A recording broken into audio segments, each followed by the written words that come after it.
Welcome to the Built to Serve podcast. I'm your host, Mike Favre. I'm the Military Workforce Development Coordinator for Performance Contractors.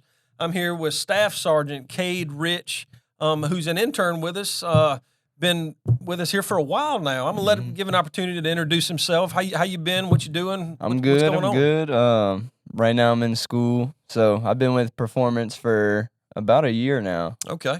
I'm going to school at LSU for construction management. From Baton Rouge, grew up in Baton Rouge.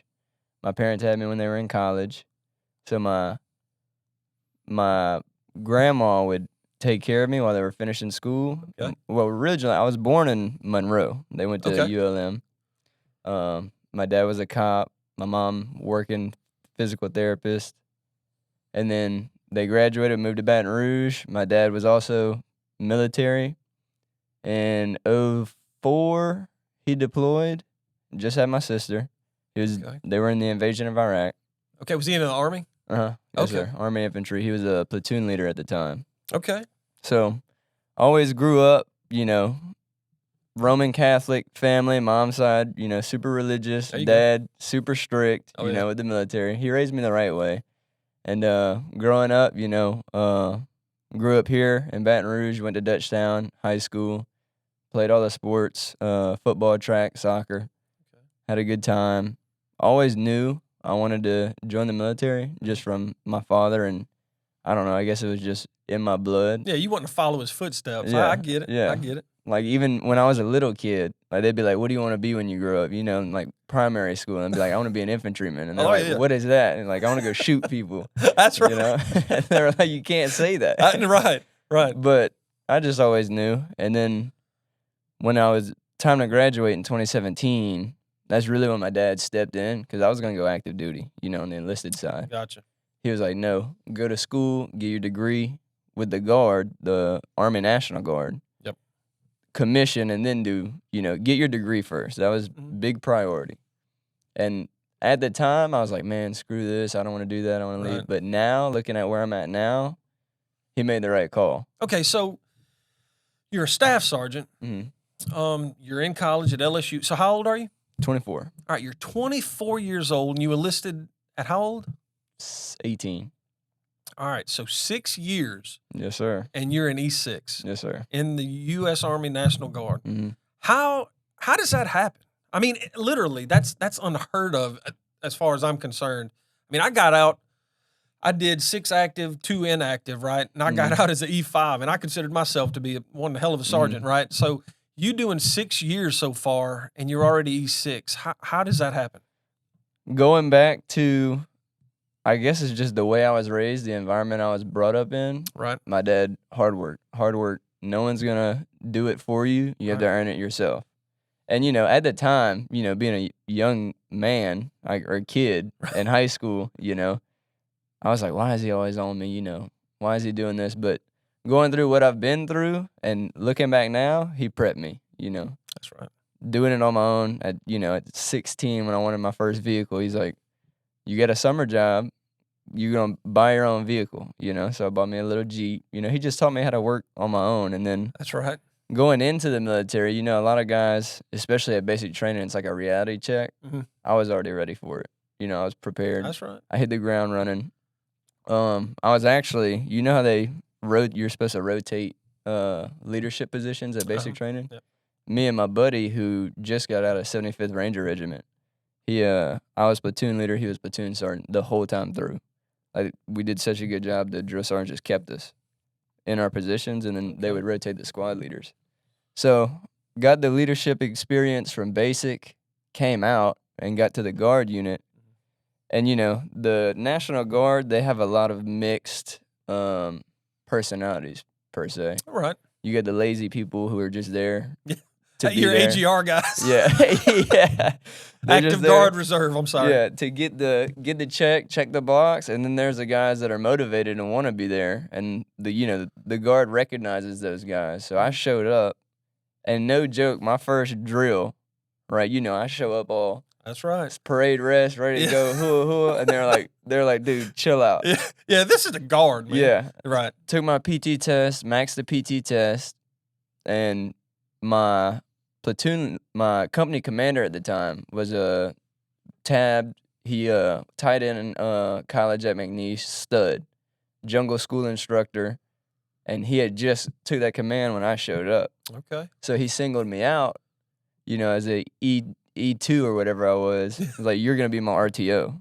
So I got to learn. But RTO, go ahead and you have to elaborate because assuming that people from other branches that are watching this or even civilians, they don't know what RTO is. So elaborate. RTO is a radio transmission officer. Okay. So as a company commander, you have to have an RTO next to you to relay information up to battalion, which is the higher level, to pretty much paint the picture of the battlefield for the people in the rear. Okay. All right. So you're designated as the RTO. Yes, sir. And first drill, which is the monthly training that we do in the guard, we had a ruck march. We're light infantry, so we ruck everywhere. No vehicles. We walking. It was a ruck march competition. And they were like, one of the guys, they already had the team set, so I just showed up. They were like, we need an extra guy. I was like, I'll do it. And it was supposed to be a 3-man team, and I think it was 6 miles. I ran the whole thing, like dusted everybody by like a good 3 minutes. Okay. And we ended up winning it. So, off the bat, everybody was like, who is this little dude? Okay, so you standing out. Yeah. There you go. So then he picked me up. And the way we're a IBCT, an infantry brigade combat team. Yep. So we do rotations every 5 years. Yep. And each year, so it goes like right now, since we just came back from our deployment, the cycle reset. So it's squad level, first year, platoon level, company level, and then brigade level at JRTC at Fort Polk. Okay. And then we roll out. So at the time, it was platoon level. Or no, company level. It was XCTC, which is 2 stages before we deployed. Okay. So 3 years before we deployed. Right. And we were getting prepped to go overseas. We didn't really know our mission yet. We knew we were going to either Kuwait or Iraq, or Kuwait for sure, but we were going to get kicked out, So being the company commander's RTO, first time we go to Camp Shelby to do all these big missions, and he was a stud, like 6'4", 200 pounds. He'd be running. And me, I'm 130 pounds with my humongous Singars radio in my ruck on top of all my other stuff, just hobbling along. My ruck was so heavy, when I dropped down, I had to get guys to pick me up. Oh, yeah. Like off the ground. Oh, yeah. So he taught me a lot at a very young rank. So I knew platoon level stuff and company level stuff, sector sketches, op orders, all of that, before I knew how to be a team leader. So something similar to the way you were raised, right, Mm-hmm. by your dad. I mean, you're and this was your company commander. Mm-hmm. Yes, sir. Is pretty much playing the same role in your unit. I mean, parents, adhere to this now. I mean, we could definitely all take some notes from this right here. That's our youth is struggling today. A lot of it, but because we're not using these morals, right? And I mean, we need to pass on the good information and strict rules so our future is solidified. Absolutely. So this is great stuff. Continue on. I'm sorry. I like to call it the old school ways. That's right. And even, once I got up, so the way you rank up is performance, evaluations, marksmanship, shooting, PT test, all of that, peer evals. All those points, right? Mm-hmm. Yeah. So from E1 to E4, if you don't exceed the standard, it's an automatic promotion. But if you exceed the standard, we have what's called an ETS list. So when you're up for promotion, everybody's ranked. I was always in the top area to get promoted. So I got promoted pretty fast up to E4. And then once you hit NCO level, which is sergeant and above, then you have to start doing like your online courses, basic leadership course, all of that. So at that time, I had started going to school at LSU after basic training. Okay. So I was doing college for construction management, which is why I'm here now. That's right. And getting close to my NCO ranking. So doing all the online school for that. And like how I was raised, you get work, you knock it out. That's right. So I'd always be the first one done with DLC, ready to go whenever they called me. So I did that. Got my E5. Became the heavy weapons gun team leader, which heavy weapons is your most experience, with the 240 Bravo, 50 cals, Mark 19s. You get trained on all those, the javelin, all of that, and I loved it. I loved it. Okay. The machine guns, those are the 240 is my baby. I love it. I could do it blindfolded, for time, all of that. That's a 7.62 rifle, right? Yes, sir. But it's not a rifle. It's Belt actually fed. a gun. Mhm. That's a gun. And did that.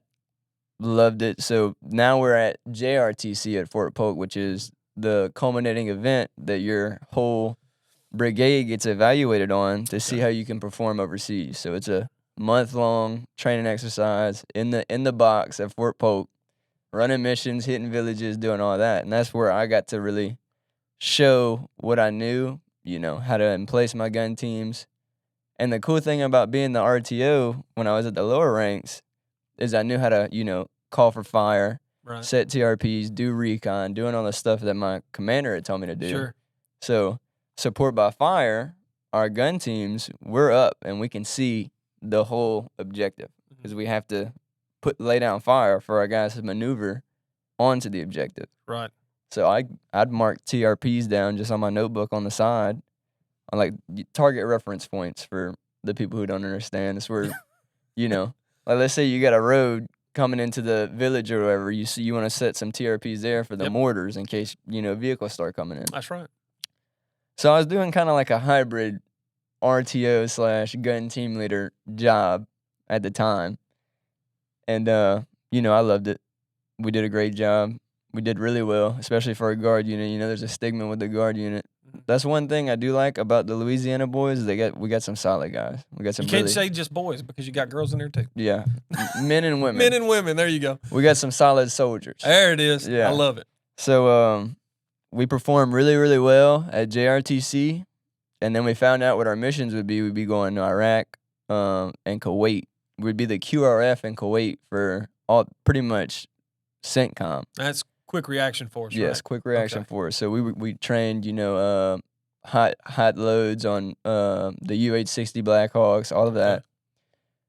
Go to Kuwait, and then that's where our deployment kicked off. Or go to Fort Bliss for a month, train in that desert, which is like an extra JRTC prep. So when you leave, like when soldiers leave, they really don't leave the country. Now, at least, for another month. Right. So you say bye to your family. Deployment. Yeah. What was that called? It's like you're mobilized and then you're activated, right? And then you've got like ours was like 6-month pre-deployment. Get ready, right? Yeah. So something like that. I got you. That's what ours. It was 1 month of the JRTC in the box, and then. Actually, being in the guard, we kind of got screwed because we came back from the box and we had a few months before we left for the real deployment.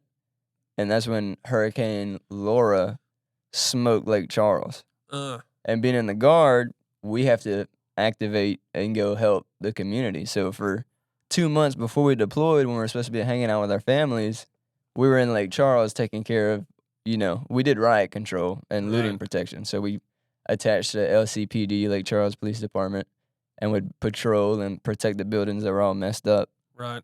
So that kind of sucked for us, not being able to get to really hang out with our families before we deployed. Right. So before you carry on, so you're pre-deployment, you have been activated and deployed to hurricane relief. All right. So at this point, how long had you been in the Guard? 4 years. All right. No, So yeah. 4. So 4 years. Are you still the RTO? No, I'm a gun team sergeant now. All right. So at this point, you've got 4 years in, right? And I mean, 4 years. Usually, you have 4 years who are still specialists or corporals, right? So you're an E5 at this point with 4 years in. Yes, right? sir. So I mean, that's incredible. So and I'm sure you're a squad leader at this point. Team leader. All right, team leader. You've got people under you who've been in service longer than you All have. of them. All of them. See, that's wild, right? It's a weird experience because even like now, at the time, we're about to go overseas, and I'm expecting these guys to, listen to what I have to say, and I'm looking at them. Right. They're all older than me, have kids. Yeah. I'm like, man, this is strange, but I adjusted. I knew what I had confidence in myself, Right. and what I knew. There you go. And my guys knew that, and I took care of them. So they were easily adapted Oh, to yeah. you coming in command as part of your Mhm. team leader, right? That's, that can be related a lot to what we do here with performance, right? I mean, Absolutely. especially in construction where you have, say, a foreman, Mhm. right? And they take over a crew and they've got some 50 and 60-year-olds who've, naturally been in construction for multiple years, right? And then this young kid comes in, he's hot gunning and, ready to get things knocked out. Well, these other gentlemen or whatever are asking, why not me? Yeah. Why didn't I get that opportunity? And basically a lot of what you're talking about can be related into construction, Absolutely. coming in, showing great skill, great the will to work, right? And leadership, right? And the military teaches us that. That gives, they give that to Oh, you. yeah. You've just got to be a sponge and be willing to absorb it and put it to use. So that's great information. So continue on. I'm sorry again. That is one thing I do like about, what I'm doing now at performance. So I'm interning, and during the fall and spring semesters when I'm in school, Mhm. I stay in the office. I learn, what the guys in the office are doing, the branch heads, learn how they operate. Well, Right. now I'm in the field. I'm a helper in the field. So you get it's like lower level, higher level experience. You show your face, you show them you can work. Like, that's what I'm doing right now, busting my butt in the lay down yard, helping them with whatever. That's right. If you, show them I can do your job and I know how to do the higher ups job, I think it's a better one. They see your face, they see you working with them. Yep. So it's not like, oh, it's some brand new, the one thing in the military we don't like is like we don't really not like it, but guys that come out of ROTC straight into the platoon leader position. Dude, I can relate You do. 100%. Yeah. That butter bar comes in. He's fresh, got just got knows everything. pinned. Right, yeah. Yeah. And he's out there telling the E6s and E7s, and they just kind of stare at him. Yeah. They really want to just slap the taste Oh, out of yeah. his mouth. But out of respect, it's that real slow salute. And it's good morning, sir. It's so hard to do. I've been there. I've done it. It's tough. But yeah, that's why I do like the way performance does things, especially with their interns, is get them that field experience, get out with the guys. Mhm. That way, let's say I end up on that job site, most of the guys there have seen me Right. working with them and know, we can work together. I can work with you, and we work well. That's a great point. I mean, coming from the field myself, it was always a thing that, and being in the military, right? Not that someone owes us anything, right? We Mhm. work for everything that we have. Mhm. We don't feel as if you owe us anything. We're going to work and we're going to show our worth, right? Absolutely. And when you see these guys and gals, they come out fresh out of college, right? And they're in the air conditioner in there, and they're typing away on these computers, and they're over payroll and everything Mhm. else. And you kind of walk in, and and then you turn around and walk out disgusted. And you're like, Yep. why can't that be me? Yep. Right? Well, maybe it can be you. And it's all about where do you want to be in life, making the steps, right? Yep. I tell my kids this, and I've utilized it, right? You find a goal in life, right? Get you a piece of paper, write out a goal, right? This is where you are. This is where you want to be. Write the steps Make a that plan. it takes to get there, Yep. right? Every day, try to strive to knock that first one out. Bam. Then you knock the next one out. You work all the way till you get to that goal. Mhm. Eventually, you're going to get there, right? If you want to be in that office, you want to be part of our project's controls team, make that list. Yep. Start talking to your supervisor. Start talking to your management. Make it a point to be successful in your life, because you're not just helping yourself. You're helping your family. You're helping your community. Yeah. You're helping everybody. And that's a big part of what performance is. Mhm. Yeah, we've got built to serve the podcast thing going, But what about we build better? That's what we're doing. We're building better families. We're building Absolutely. better teams, communities. We're building a better company. We're building a better company. Absolutely. That's what we're doing. I agree. And I think one thing the military does help with is teaching you how to make that plan. Yep. And teaching you how to work towards what you want to accomplish. And I think a lot of people don't have that, civilian side, don't have the experience, I guess. Right. They don't have that knowledge and that chance to have all those skills given to them, right? Mm-hmm. And that's a huge part about what we're doing here, right? Absolutely. So a little bit, I'm going to tell you a little bit of why we're doing this, right? And I know we've kind of sidetracked the whole story, but I want to make it a point, and I want you to understand. So all of the men and women that are out there actually watching this podcast, they may want to know why. Why is it that we're doing this? So Kade, still in school and intern, but in the field, right? The men and the women that are out there in the field with you, they see your face. They know you're a hard-working go-getter, but they don't know anything about you, right? This gives people in the world an opportunity to know who Kade Rich is, right? They don't know that you're in the Army. They don't know that you've made a deployment. They don't know about the stuff that you've been through. Say you're out there and you're moving stuff around in the laydown yard. The guy working next to you, he just kind of looks at you as this young kid. Yeah. That's what that's what it is. People that are going to listen into this may run into you at Walmart. They walk up to you and they already know you and they say, "Thank you for your service, Kade. I really appreciate everything you've done." Right? Or you may walk up to somebody and help this little old lady get, the water off or whatever it may be off the rack. And then she'd recognize you from this podcast. It's all about recognizing our military folks that we have within this company.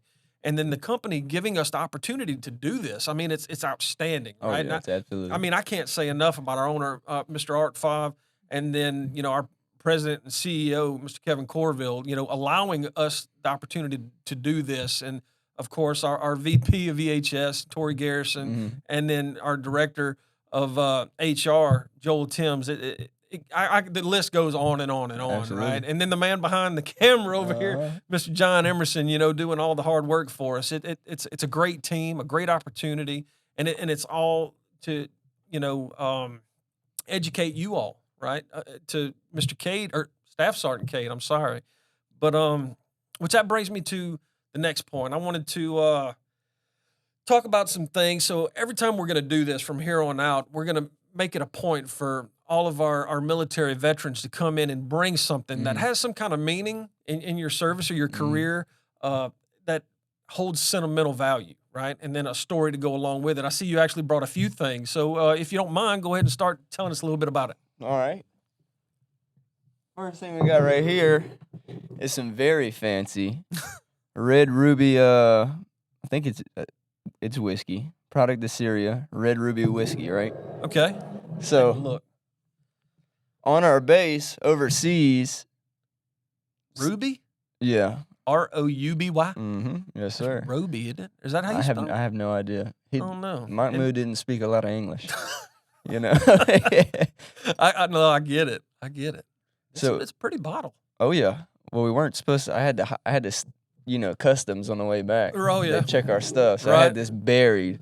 Hopefully, there's no TSA or anything on here. We're not sneaking anything by you. Yeah, this is from America, but okay. No, it's not. Well, look, I was gonna play along. So, overseas, we had a very, very small fob. It was a cop, really. It used to be it was called ATG, Altanf Garrison, and it held the M2 highway, which is the only highway that was running through South Syria. Okay. So a lot of traffic through there, and we were on it. So we held it, and everybody knew we held it. Where we were was an old Syrian agricultural college that I can't remember who it was. I think it was ISIS took it over, and then the Marines came and just took it from them. Oh, wow. And then we started occupying it. Well, the base is still, our barracks where we slept, bullet holes from the 30 millimeter, the A-10s, collapsed buildings. Right. So one thing they teach us in the military is always improve your fighting position, right? Mm-hmm. So when we got there, we came with So you remember how I told you we were evaluated at JRTC? That's right. Yeah. And we were I remember. originally planning for the QRF mission in Kuwait. Right. Another mission came up, the SFAB mission that we went on, Special Forces Assistance Brigade. Oh, yep. Okay. And our commander had to pick a platoon of guys to go over there. And of course, we were like, we want to get out of Kuwait. Let's go. Let's go. So he picked our best guys to go to Syria and do this mission. So it was just a platoon out of our whole brigade. It was just a platoon of light infantry boys. We had Alpha Company, another platoon of Alpha Company, come with us. So there was only on the base in total, I think we had like maybe 180 people on this entire base, with mechanics, with EOD, with the group that was there with us. We had like 2 cooks.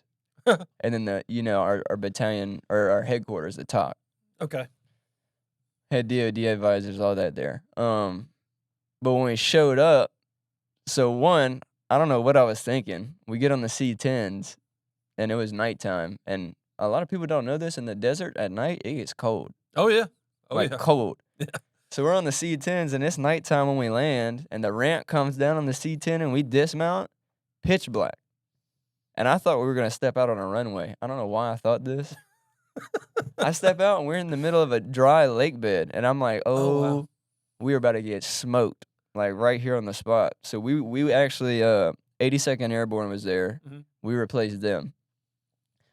And 82nd had an outer cordon security set up, and we had our, our little nods on. And I'm seeing all of these Mat V's, 360 security. I'm like, something's about to happen, off the rip. Like, it's pitch black. We had no idea. Freezing cold. Offloading stuff. Just off the C-10. But waiting for something bad to happen. Yeah. Just a weird experience. I'm like, we're about to get smoked right off the bat. Get in, get our trucks, head to the base. And it's still nighttime. And, we got the mono PVS 14. Right, yeah. NVG's night vision goggles. So we couldn't really see the base until the next morning. I'm looking through the little windows, can't see much. And next morning we wake up, walk out, and I'm like, what are we doing here? Yeah. Like, I'm talking collapsed buildings, just stuff everywhere. So the whole time while we were running missions, doing the SFAB stuff, the force multiplier missions that we were doing, we had engineers on base cleaning up everything. Like, we rebuilt that base. Like, from where we started to where it ended, completely different. Like, we took care of it, did everything we could to make it better. Assuming that we destroyed it. Yeah. In the beginning. Yeah. That's what we do, right? We go in there and we make a mess, but hey, we all about cleaning it up. Absolutely. We'll spend millions upon billions of dollars, right? Rebuild, third world countries, mud shacks. So yeah, go ahead. My point is, we had a Syrian contractor with his little team of guys that would come on the base every day to help us with the construction. Mm-hmm. And we did 2-week rotations, us and the other platoon of light infantry boys. One platoon would go on missions for 2 weeks. The other platoon would do base defense. Okay. So that we had towers all around our base. So it was always a constant cycle. You're always doing something. Gotcha. When we're on base defense, we had to pull a security on Mahmoud and his boys because, they're on our base. They're Syrian rebel, citizens. They weren't soldiers. Like, they came to the free side of Syria. So Syria's in a civil war, right? During this time? I think they still are. Still? Yeah. I'm not too sure. At the time, they 100% won. Okay. And the PRF, the pro-regime forces, that was the Syrian government. Russia backed them, and we backed the MAT fighters, the Syrian freedom fighters, which is that flag right there. Okay. So this is the Syrian flag. This is the Syrian freedom fighters. Okay, so this is not the country. The country of Syria has 2 stars. Okay, so we actually do back this group up specifically. Yes. Okay. So awesome. Our main mission over there, we split the base with 5th Group Green Berets, and they, Green Berets, they only operate at night. So we would go out, and we had what's called a deconfliction zone, and our base was in the middle of it, and they had all these little tiny, smaller cops than ours, where all the of-age men of the Syrian Free Army or the Republic. It was the Mat soldiers, we called them, and it's Maguire al-Thawra. If I'm saying that, I'm probably screwing that all up. It's hard to pronounce that. Yeah, we called them the Mat guys. Yeah, it's hard to pronounce that stuff. So every day we would patrol and go to these different cops and train them on how we fight. So, basic rifleman skills, base defense, how to shoot mortars, all of that. So we got to really intermingle and teach these guys how to defend their bases on their own. Yeah.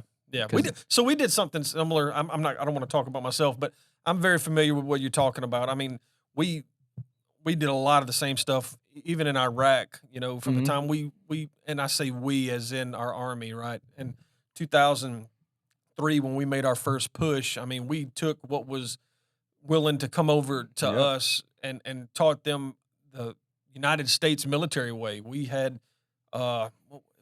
Iraqi Special Forces is what we called them, right? And I mean, that's basically the same exact thing you're talking about doing with the Syrian group. Okay. Yes, sir. So we did that, get to mingle with all the guys. Well, Mahmoud and his boys weren't fighters. Okay. He had his little construction company, I guess you could call it. And this is the Syrian contractor. Yeah, they'd roll in on one flatbed with 18 dudes in the back of it, just piled up. Mahmoud hauling butt through the desert. We're like, here he comes. Mahmoud, I hear you. Well, I don't know why. Me and my gunner, one of my really good friends, Daigle, we would always be on security with Mahmoud together. And he loved us. And it'd be 115 degrees outside, and they drink tea. Yeah. Hot tea. Chai. Yeah, I'm like, Mahmoud, no tea. It's hot. And he was like, no, you're going to drink the tea. So me and him would sit there, and I had Google Translate because we didn't have the interpreters with us. And we'd be telling him all kinds of, just telling stories. I know what you mean. And he loved it. So one day, we didn't have access to any alcohol over there, especially being in the middle of nowhere. Yep. One day he comes back, and he tasked me. He's like, here, and he pulled this out. And I was like, no way. I was like, Mahmoud, thank you. He was like, I tried to pay him. He was like, no, you don't. Yeah. Don't pay me. This is a gift. I was like, okay.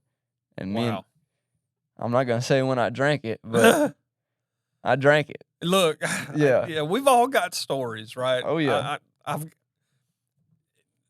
in the future, I'll tell my story, and there's a lot of different things happen, especially around the SF group.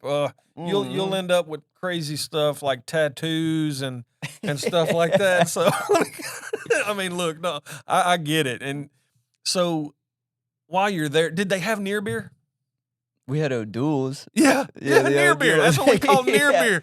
Look, a lot of people will tell you, and I'm not gonna stay on this too long, but a lot of people will tell you, especially at a young age, if you don't acquire the taste of beer or even good quality beer, you'll say, well, that tastes like piss, or that tastes like horse piss, or what, some redneck guys from around Mississippi and Alabama.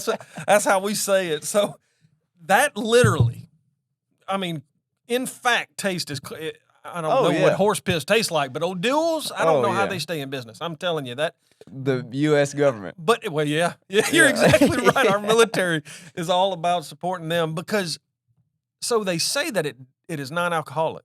It's got 0.2. Yeah. I mean, it's literally 0.01 or 2 or something like that. And I think we came up, one of the guys that we were with wound up doing the math. It would take 100 and some odd O'Doul's to get a buzz. Yeah. I mean, it ain't worth it. It ain't worth it. Ours were always hot, too. We didn't have anywheres to cool them off. Oh, so they were just hot. So no one messed with it. So when Mahmoud brought this, of course I didn't keep it. I shared it with all the guys. So how long had you had been over there when you got that? That was I'd say about 3 or 4 months into it. Oh, so your body had... Oh, yeah. Oh, 2 sips and I was good. Yeah. And that's what I did. So I brought it to my guys. I was like, look what Mahmoud brought. And talk about just a morale boost, And I always loved Mahmoud. There's a picture of him on there on the pictures I gave y'all. I'll show y'all. And the Syrian people, smaller humans, right? Smaller built, Right. skinnier. Smaller frames than Yeah. what Americans majority. Okay, I got you. Mahmoud's 6'3", 230, humongous. And he had, I'm not going to get into much because I don't want to get him in trouble, but Right. he was huge. He was huge. And we were like, who is this humongous guy the first time we saw him? So, but yeah, that's where I got this. I kept it because That's awesome. I'm never going to forget when he gave it to us and how happy me and my buddies were. That is a great talking point. Oh, yeah. And then the flag, one of the base commanders gave me this flag because we went to each base and they had a commander there. And we were doing react to contact drills on the base. And they had the little Helix trucks with discus on the back of them welded, just lighting it up, rocking the whole truck. Right. So he gave me this flag. I wore it on my kit with me. I have it hanging in my room above my bed. Really? Oh yeah. I love it. Just some guys that wanted to be free and not, get screwed over by their government. And it was a wild experience, And then on top of that, there was Daesh forces, so a version of ISIS. Yeah. Operating, on that highway. Both sides of the Civil War wanted them going because they're extremists. Right. So we did patrols, force multiplier. It was a good time. It was the best and worst time of my life. With you guys training the Syrian rebels, right? Mm-hmm. And then ISIS there, assuming the majority of those were Syrians, right? Was there a lot of conflict? No, not as much as you would think. We had a lot more drones, like drones trying to strike us, airstrikes, stuff like that. Right. We only had a few skirmishes with actual fighters, Daesh fighters. Okay. So the first time we got lit up, we were in a sandstorm. Oh dear. And we were coming out of the sandstorm. So we were going in that deconfliction zone. There's a radio tower, an unmarked radio tower. Mm-hmm. And we were briefed every day, rules of engagement, pre-mission. Absolutely. Yep. And with the Daesh fight, all black. And they flew a black flag with a white circle in the middle with black lettering. Mm-hmm. You see those, it's game time. Yeah. So we were, and I was a gun team commander. So we rode in MAT-Vs, which are the big up-armored, I don't know how to describe them. That's a 6-wheel vehicle, right? No, that's the MRAP. Okay. Our MAT-V is like a smaller version of the MRAP. It's full wheel. I don't know how to describe it. There's gonna be a picture of it. Maybe we used to call them buffaloes years ago. Yeah, they're smaller than the buffalolos. Okay. They're like in between the Humvee and the Buffalo. Okay. And you can fit 4 people on the inside and a gunner on top. Okay. Do you want to run into these pictures and yeah, we can. And kind of start talking on that and maybe I have we're sitting here trying to describe it right. So here we go. That is the MAT-V right there. Okay. All right. So this picture right here, there's a few of them. This is after our first firefight. And you see they shot my spotlight off of my truck. There was a spotlight right below the turret. Okay, I see it. Yeah. Was. Wow, y'all had windows in your turret. Oh yeah. Ours was black iron steel, hillbilly armor style. I mean, it was just rusted up, no windows. Yeah, that's cool stuff right there. All right, so they shot off your spotlight. Oh yeah, they lit so I was the second to last truck in the convoy, controlling the sectors of fires for the guns. Right. And we were in this sandstorm, and you see my headset that I'm wearing, my comms? Right. I had wired Apple headphones running to my phone underneath them. So I'm listening to music, riding through the sandstorm underneath my comms. Well, we have a redneck. His name is Nugent. He's from Pineville, Louisiana. His first name ain't Ted, is it? No. I think it's close, I think. He was my first gunner in the first gun truck.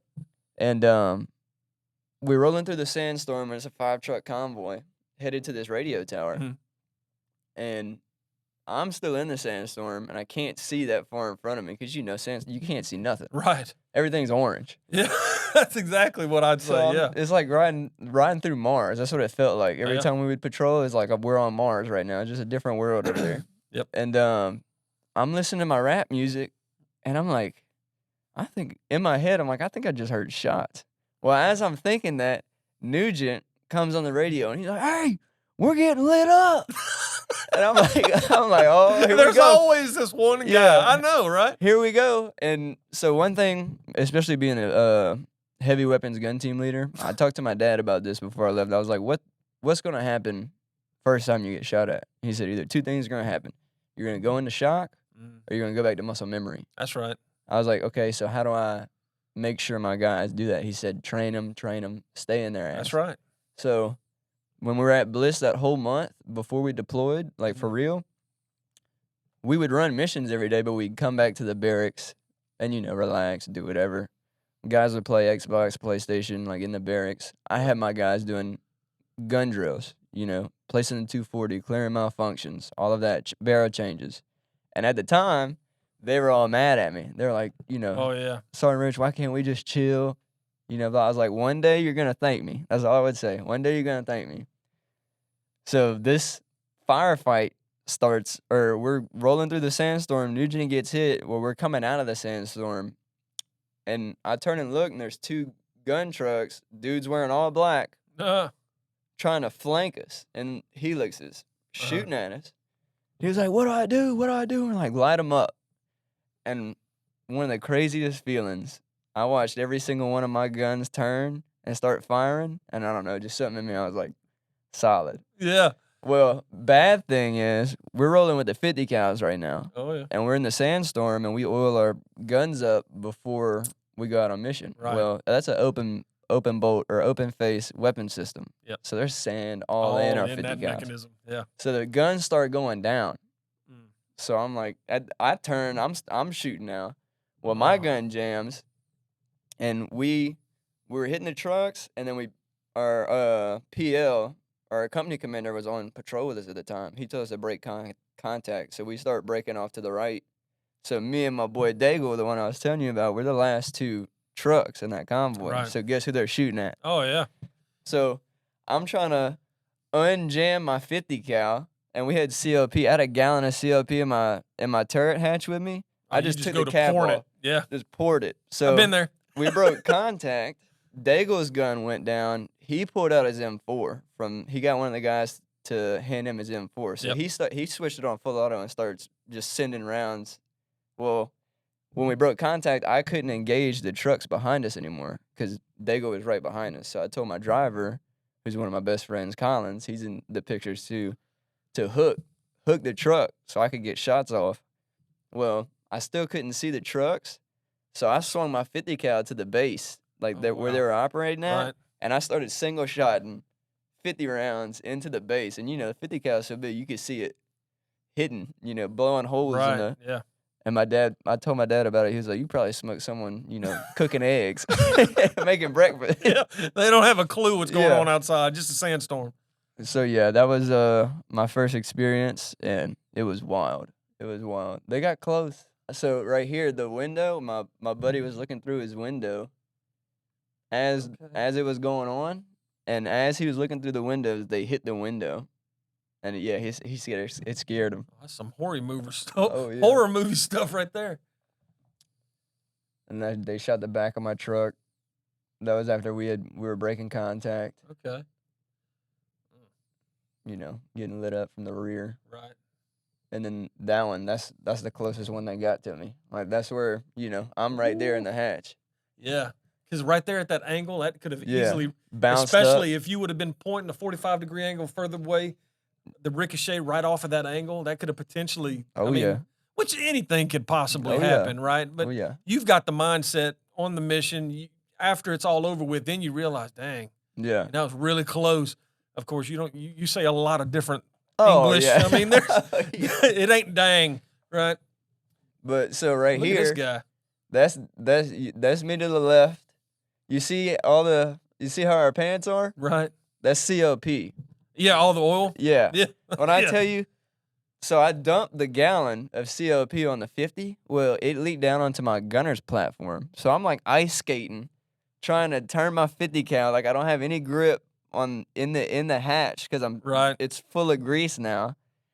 By the time it was over, my cord. I had done spun so many times around in the hatch. My comms wire was wrapped around me. I had to brace myself on the seats. Like it was bad. But this was right after our first gunfight. That's my driver Collins right there. Okay. All right. But yeah, we were pretty hyped. Everybody when we got to the base, they were like, oh, you know, they were hyped. You're And right. then my guys came and tackled me, and they're like, thank you. So right here, that's where we landed. We would do supply drops every once in a while. CTM would come in, and we would do security for them. And that's me on the salt flats. That's where we first showed up, except at nighttime. So there's a cool picture. I like that picture. I love how you guys are flying the flag, man. That says a lot. Which I wanted to mention this. I'm glad you actually have that up there and just kind of pause the photos and everything. So this flag that we actually have hanging right here. Everybody who comes in, I want to kind of tell the little story about it. So this flag was actually hanging on the United States Capitol. No joke. Right in 1979. No joke. Yeah, right. Which is actually the same year that Mr. Art started this company. Really? Yeah, 1979. Awesome. It's 2023 now. So you do the math, right? Mm-hmm. That's an old flag, and it's in great condition. How'd you get a hold of that? Man, the black web. Oh, yeah. Right, the dark web and everything else. But look, I mean, so you guys may or may not be able to see it, but there's actually a certificate of authenticity up here, and it certifies that this is actually the flag. It all came packaged together. Joke. Right, man. It's a huge deal, and we take pride in our American flag and the colors, right? Absolutely. I mean, I can't quote it, but all of our colors mean something, Mm-hmm. and our boss over EHS, Mr. Well, he's actually a chaplain, so I'm going to say Chaplain Torrey Garrison, Chaplain Major Garrison.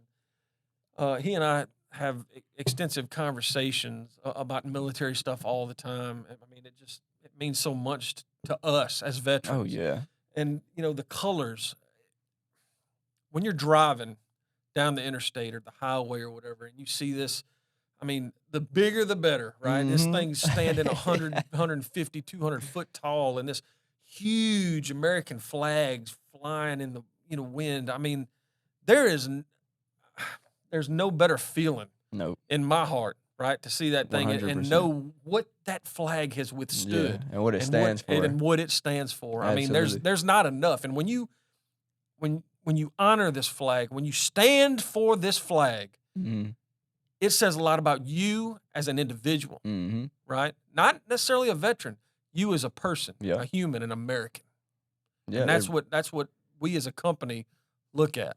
And it's even wild or crazier when overseas we flew our flags and we had the Rukbahn, which is where the refugees, where the younger men were and the women and kids, and we'd go and take care of them. Every time they saw that flag, they would light up. You know? Like they were like, the Americans here to help us. I just wanted to touch on the flag a little bit and tell you what it's about. So before we go on to the next pictures or whatever, we'll take a short little break and then we'll come right back and pick it up. Absolutely. All right. Appreciate it, Kade. No problem. Welcome back. Last we were talking about all the pictures that Staff Sergeant Rich brought us, and that we'll just pick up right where we left off. The next photo. Go ahead and explain. So this is a funny story because I was a gun team leader. So I was always, when we'd pull up to these bases, if I wasn't out helping train with basic rifle marksmanship or anything like that, we'd pull security. Right. While everything was going on. Okay. Well, our partner force, the MAC guys, were nice enough to cook for us one day. Oh, yeah. And my truck commander, the Weasel, the weapons squad leader, was like, hey, come get some food. Well, I wasn't used to the common customs and courtesies that they have over there. So I come down, all dirty and beat up from my hatch. I'm still wearing my gunner's harness. And I just start shoveling food in my mouth. And all of them, those guys sitting behind, those are our partner forces. They were like, what in the world? Because I destroyed their food with my hands. And my truck commander was like, yeah, you're going to be stuck in the truck from now on. You can't do that.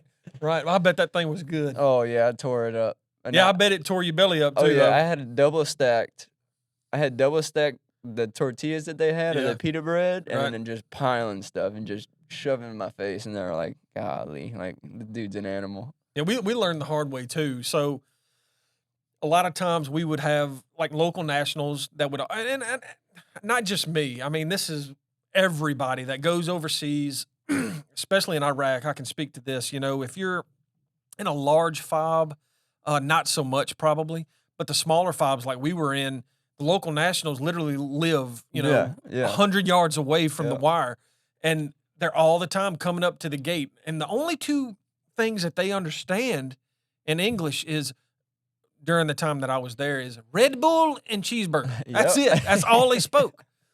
So what they would do was they'd literally trade you kebabs and all this good stuff for just a Red Bull or a cheeseburger. Yep. And look, man, we had Bartering. unlimited refrigerators full of Red Bull, Yeah. right? And this is back when Red Bull was just coming out. We had And- Rippets. Yeah, we had them too. They're That's that. Rippets. Yeah. Oh gosh, man, I've thought about that in so long. Them things were great. Oh, yeah. We would tear them up. Yeah, they were great. But I'm sorry. Back to what you were saying. These things would tear us apart Oh, yeah. because we were so used to the cheeseburgers and everything else. And I'm not saying that their food was nasty. It was great. Their bodies just weren't adjusted to it. Exactly. Yeah. And their spices and everything else. We all thought we were poisoned. Oh, yeah. We thought it was over. I mean, we would run in for the Porta Johns. So anyway, as you were saying, yeah, definitely some good food. Yeah, they were scared. They were scared of me. But that's Yeah, pretty you much look it for like that a one. bear Yeah. right before hibernation, right? That's it for that one. And then, so this one, Oh my goodness. again, scared of me because they had never seen something like this. So my little cousin was born when we were overseas. And Okay. it was, I think, her birthday. It may have been his. I had a few. I think it was for my little cousin Eli. Well, he had Okay. sent me a letter, and my aunt was like, "If you could please send a picture. He looks up to you, asks about you all the time." So she sent me this mask and that hat for Eli's birthday. And I was like, "What would be a perfect time to do it?" And then I hop out on these Mac guys Right. wearing this, Oh and my they were like, "What?" And like they looked so confused. So I got my driver to take that picture and send it to my little cousin, and he loved it. But I just thought it was hilarious. Hey, that's a staff sergeant with a great sense of humor right there, right? I love my nephew. Oh yeah. And then that's us on the range. So fifth group would come and help us, teach us, techniques that they use. That's me about to yell at somebody on the range. Mm. Just E5, doing E5 things. Young NCO Yeah. going out there. That's right. That's Mahmoud right there. That's big old Mahmoud, and that's my buddy Daigle. We're drinking the hot tea when it's 115 degrees outside. Good man. Wow. Good man. I think we all had one of those. Oh, There yeah. was always one local national. I had one too. And that was us. Look at that. Come on, go Tigers. Yep, that was us right there. Those are the Met V's I was talking about. Oh, That's our platoon, and that's our little base right there behind us.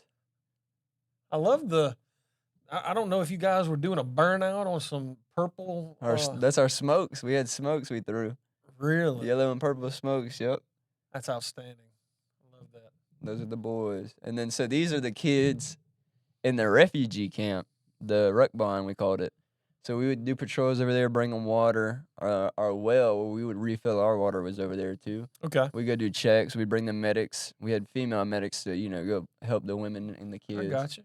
Well, funny story. You see how all the kids are wearing, bogus outfits, and these two little dudes right here wearing the fresh tracksuits. Right. We're like, his dad's probably up to something, Uh, So we ended up looking into it, and I don't know what happened, but he wasn't doing the right thing. he wasn't doing the right thing. Yeah. Right. You wrong. Because You we just showed wrong. up, and these two little dudes, wearing fresh outfits, But those were, yeah. I was telling them to look at the camera. So one thing they do, they don't know how to open water bottles.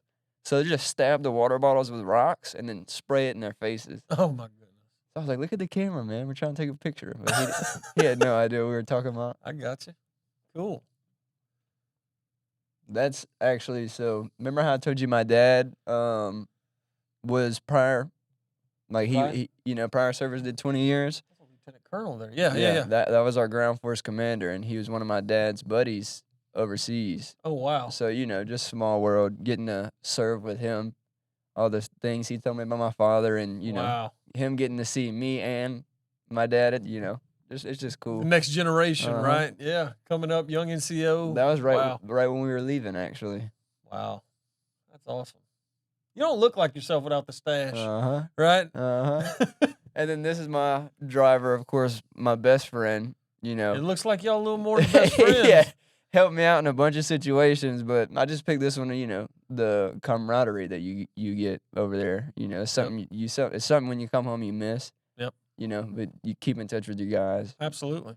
No, I completely get it and I understand. I made him hold my hands. Look how happy he is. He looks it. He's like, "You stupid. You so stupid."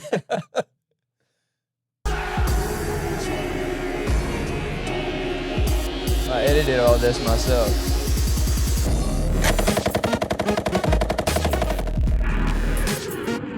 They're shooting HIMARS missiles to Iraq.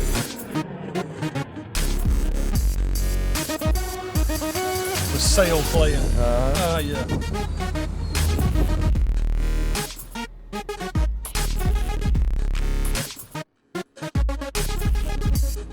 C-130?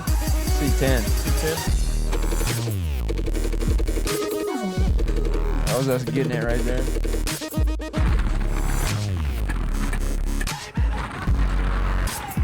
Hauling butt through the villages.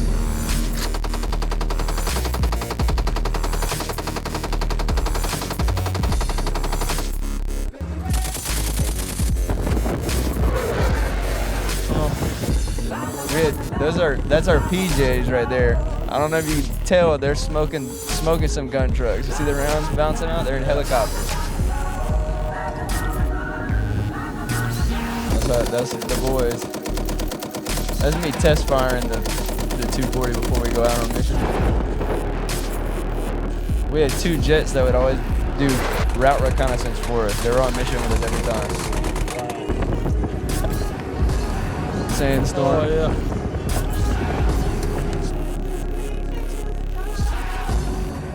We do a lot of pickups with the 5th group guys, and they let us drive in the Land Cruiser. That's the PJs again. That's some bad news. Oh, yeah. I thought we were going to get smoked the first time I saw that. I didn't know it was a blown up tank.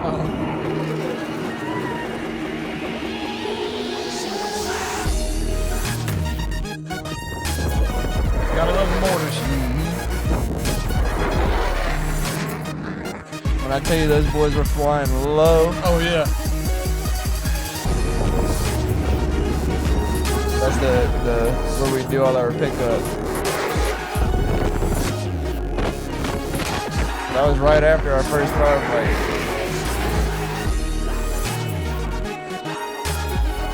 And then we had the Bedouins who they weren't with anybody. They'd just be herding sheep through our patrols. For like, they didn't do that on purpose. Yeah. It's the PJs again.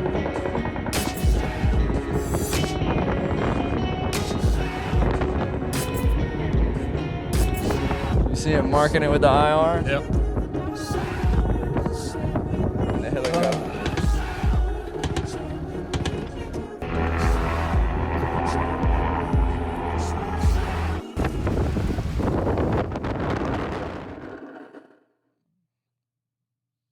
That's it. That's awesome, man. Oh yeah, it was a good time. Can't say enough about it. I think that's great stuff for sure. If that really, I mean, if that doesn't pump you up, I don't know what does, right? Maybe it's just because we're here and we're watching it. I don't know. Just, I guess the video itself, you know, seeing you with your team, the, you know, sail playing, I don't know. Yeah, like we were talking earlier off cam, you know, we were actually talking about CCR's, what's the name of the song? Fortunate Son. Yeah, right. Yeah. I mean, everybody who listens to that or watches a Vietnam era movie, right? You think of that playing in the background. That doesn't bump you up, then you're not American. 100%. Right? 100%. You know, so all right. Brings us to our next part of the podcast. if you could go back throughout your life, right, your childhood all the way up through your adulthood and military career, if you could point out and pick one person who just stood out as a mentor, who would that be and why? I'd say my family and specifically my father. Okay. He taught me, how to be a man. He taught me how to perform, the discipline, everything. Right. I'd say him for sure. He That's set a good awesome. example. Awesome. And he still is today. Really? Still on my butt. I'm 24 and he's not letting off. Absolutely not. And, Absolutely growing not. up, when I was younger, I was like, man, he's staying in me. But now I realize, he did it all to help me. That's it. To be a man on my own. That's right. And it takes a lot of our youth getting away, or not necessarily getting away, but growing outside of the family, lifting our wing, letting them grow, Yeah.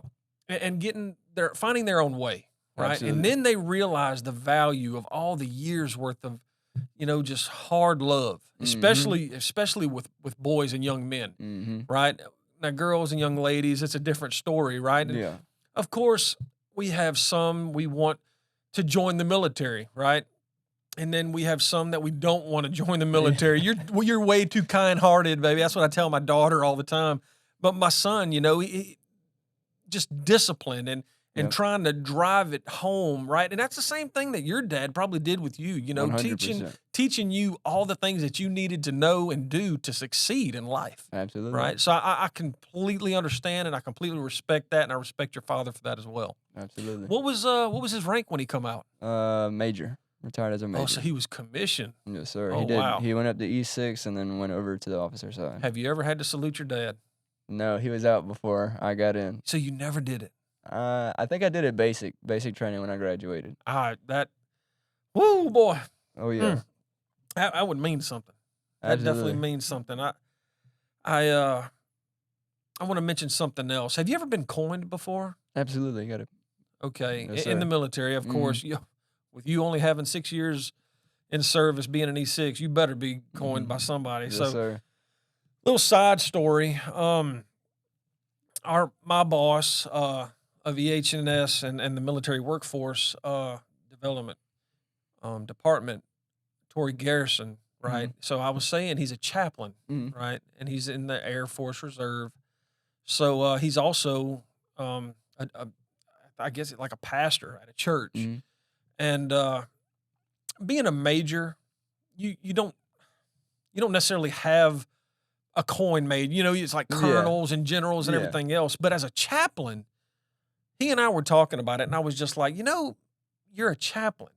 Very unique. Right, exactly. I think Unique it's job. a great opportunity. And you speaking of your dad and everything and how much it means to you, Tori and I were actually talking. Well, I helped him kind of say, yeah, that looks great when he was designing his coin. And he had this thing made, right? Well, for Father's Day, he goes and he preaches the sermon. Their everyday pastor was out. And so he sent me the link, and I watched the video. And so his dad suffers with it's dementia, right? And certain times, he knows who everybody is, and sometimes he doesn't, right? Well, so his sister flew down. And when his sister flew down, they had it planned during, his church service. His sister was going to, that was Got wild. a ghost in here. Yeah. All right now. So Tori's coming back for me, I guess. I don't know. So his dad and his sister come walking in. They sit down. Tori sees them.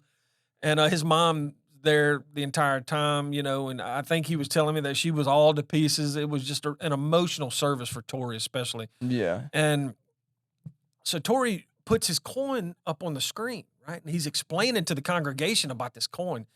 And he's like, I haven't given it to anybody yet. My dad, military, army, he tells a story. And again, he's doing all that he can to hold it together, right? And he's told me and everybody else about his dad and how much he loves and respects his father and for giving him that tough love that he needed, right? And developing him into the man that he is. Well, at one point he says, I want to bring up the man who pretty much gave me everything that I have, everything helped me become everything that I 100%. am. But oh man, it was just building up for this moment, right? Yeah. And then he's introduces his dad, right? So they walk him up to the stage. Tori salutes his dad, right? Now remember, he's got dementia. Mhm. And I don't know if anybody's ever seen there's a certain salute that Mhm. just has so much heart and feeling. And it's if you've known of the Tomb of the Unknown Soldier, Mhm. right? When they're doing changing the guard and everything, there's that salute is in there. And it's a real slow, sharp salute, right? Yep. Dude, his dad, Mr. Mark, gives this salute, and it's as crisp as it could be, and it's so boy, man.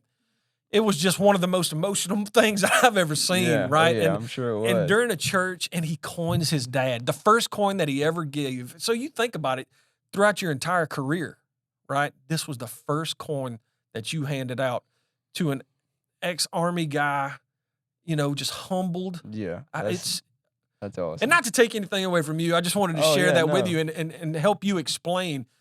You're not the only one that picks your father, right?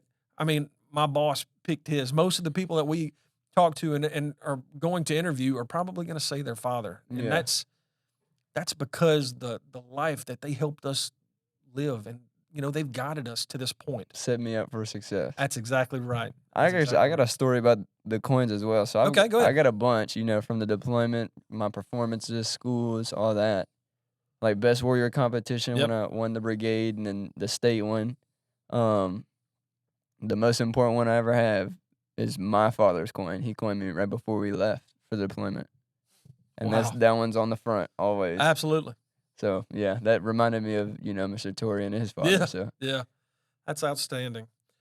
All right, so it'll probably bring us to our last point of the podcast. So, with everything that you've been through in your life, growing up, your dad, the military, and we preach leadership mhm. in construction. I'm not even going to single out our company. We look for the greatest leaders, right? And to me, in this department and this company, we lean on our veterans, right? Because the military gives us the tools that we need to Mhm. to be leaders, Yes, sir. right? So with the military giving you that, and then through even school, so how is your adaptation into construction? How has all that worked? I mean, has it been an easy transition? Has it been a hard transition? And how do you think that it will help you, your military career? How do you think it will help you to succeed in construction? For me, it was pretty seamless. Okay. Coming through. So construction's pretty much set up the same way, chain of command wise, as the military. And, understanding, like for me as a squad leader right now, I understand all the positions below me and then 2 positions above. That's what we're taught, That's right. So taking that information and coming to construction, like I said earlier, I learned positions above me when I started this internship. Yep. How it operates at the higher level. Yep. And now going into the field and working with the guys doing the field work, it was just really seamless. And I understand, the chain of command, how everything operates. The military and construction go very, very well together on the operation side and even the planning side. That's right. Contingency plans, I agree. Everything. So it was seamless for me. Taking the information I got from the military definitely helps. Definitely helps my comprehension of what's going on, why am I doing this, and how everything works, if that makes sense. Absolutely. And like you mentioned earlier, right, where or we both talked about where you're in the field, right? And all these older gentlemen see you out there and they see you working, right? Well, then you leave. Of course, you're going to be finishing school, learning the office side of things, the business side. When they see you back on the job and they see you running jobs, whether it be on the control side or how, whatever, it's going to help them respect you. Mhm. They see you out there busting your Mhm. tail, right? And it's the same thing in the Army, same thing in the Navy or whatever. People need to see you doing Yeah. your job. I'm not gonna be a Maybe butter get boy. out there with them, help them Yeah. do their job, right? Mhm. That makes great leaders, and our company definitely respects that, respects you as an individual. I want to say that I respect you for coming out here, taking the time out of your day. I appreciate it. It says a lot about you as an individual. It says a lot about this company.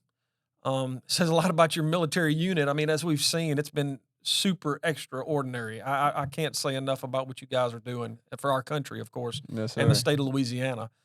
Is there anything you'd like to say before we cut off? No, I'm all good. Thank you for having me on. This is a great experience, you know. Again, it was an honor and a privilege to have you. I thank you, Staff Sergeant Rich, for coming out. And again, I'd like to thank everyone viewing in. We appreciate everyone for viewing. All you veterans, I want to say that I appreciate you, your service to this country, and our communities. Regardless whether you're guard, reserve, active duty, what branch, it doesn't matter. You wear the uniform, you stand up for the red, white, and blue. Myself, I know Kade, the guy behind the camera again, John. I know we all we tip our hats to you and we thank you. And again, I look forward to seeing you next time. Thank you. Signing off.